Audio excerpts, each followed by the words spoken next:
Buen día. El día de hoy hablaremos sobre las patologías oculares. En este apartado haremos una introducción de cada una de las patologías que afecta al globo ocular. Para posterior, en los luego capítulos, haremos un abordaje en detalle de cada una de estas patologías.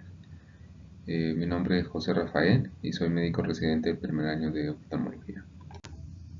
En el primer apartado tenemos párpados, haciendo el abordaje de la parte más externa e interna. Tenemos que la primera afección o la primera patología tenemos la blefaritis, que esta puede ser aguda y crónica, anterior y posterior. Tenemos que en la parte crónica se da o se debe por una disfunción de las glándulas de memomio.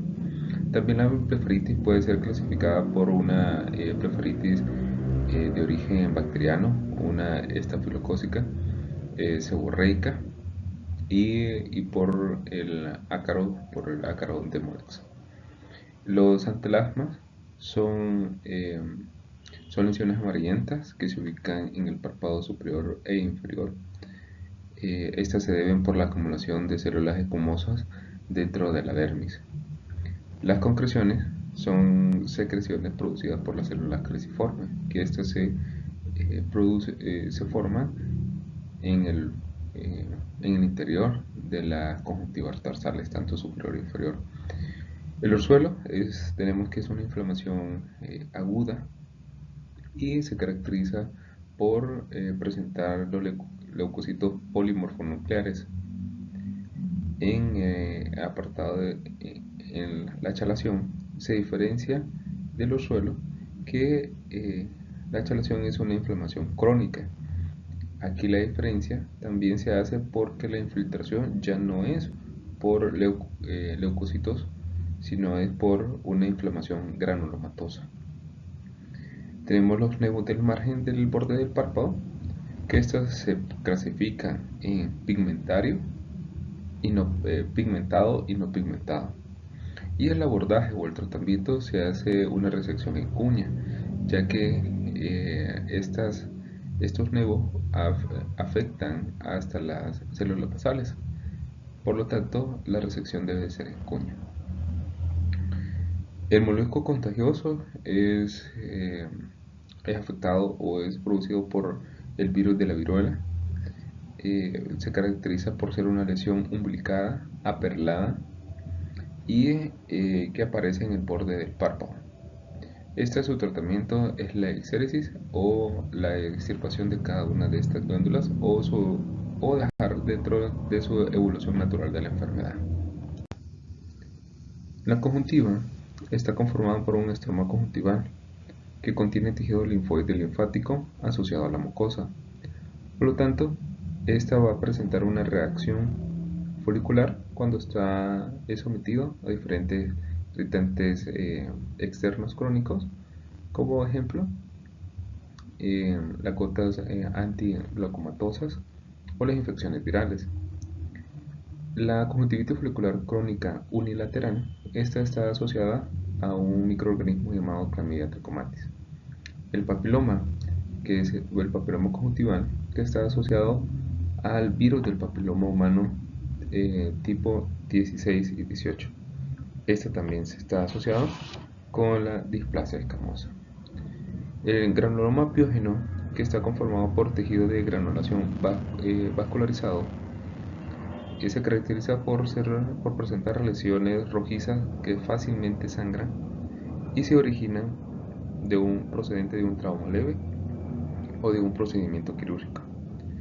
La melanosis conjuntival, que se caracteriza por presentar hiperpigmentación eh, de la conjuntiva, se debe por la proliferación de melanocitos. Dentro de la carúncula tenemos dos afecciones que son características propias de ella, que son la eh, oncocitoma y el adenoma de las glándulas sebáceas. Estas dos son características que solo se va a presentar en la carúncula.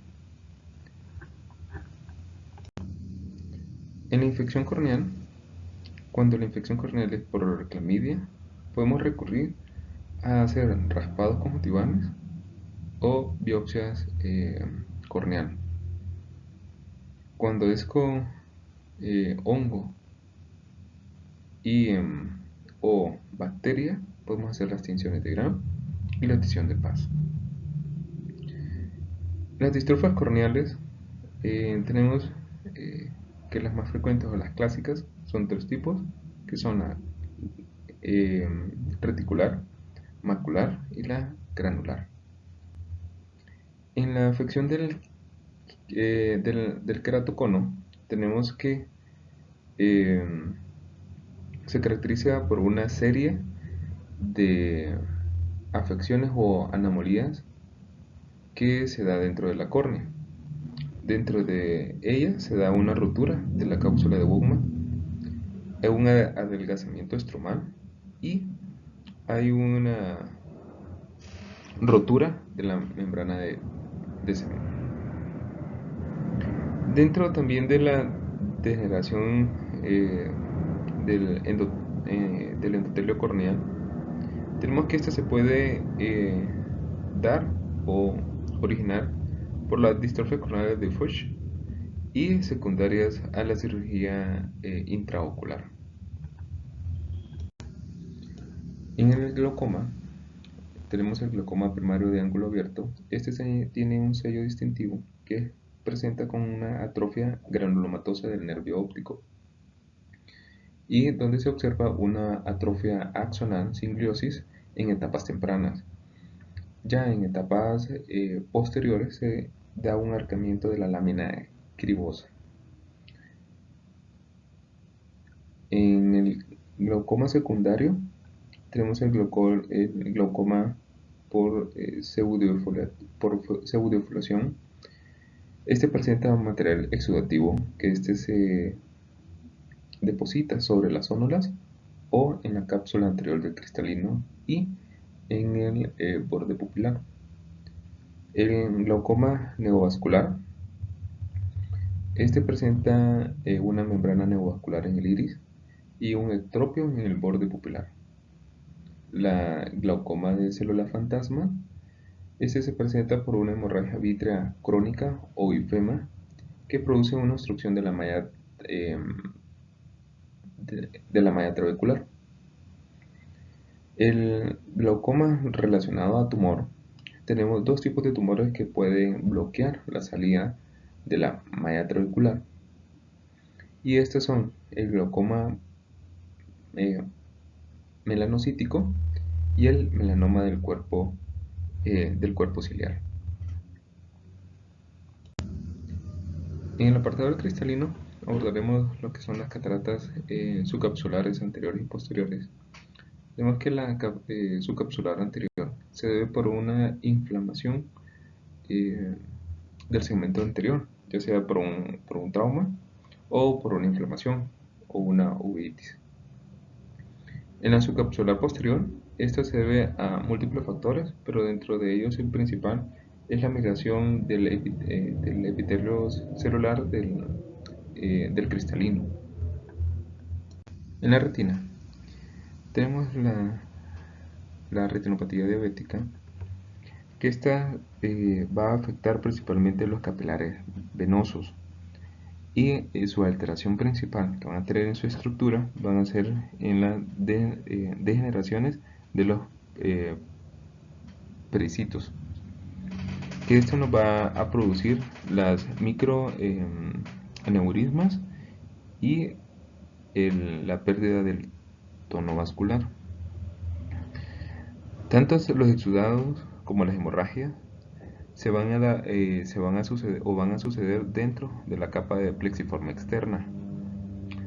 Además, el edema macular está conformado o está producido por una transudación tanto de proteínas y de lípidos. Las membranas neovasculares, estas crecen dentro de la cámara vítrea, donde van a producir su crecimiento y además son una indicación de una retinopatía diabética proliferativa grave. Estas también se dan más frecuentemente en el nervio óptico y además están asociados a un desprendimiento de retina. En el apartado de degeneración macular tenemos que esta se puede ver a seca y neovascular o llamada húmeda. La seca se caracteriza por drusas. Las drusas se van a encontrar en la membrana de Bruch y debajo del epitelio pigmentario de la retina. Mientras que en la neovascular o húmeda, esa se encuentra afecta la capa de los fotorreceptores, se va o está asociada a hemorragias subretinianas y también estas están contenidas dentro de la membrana coroidea neovascular.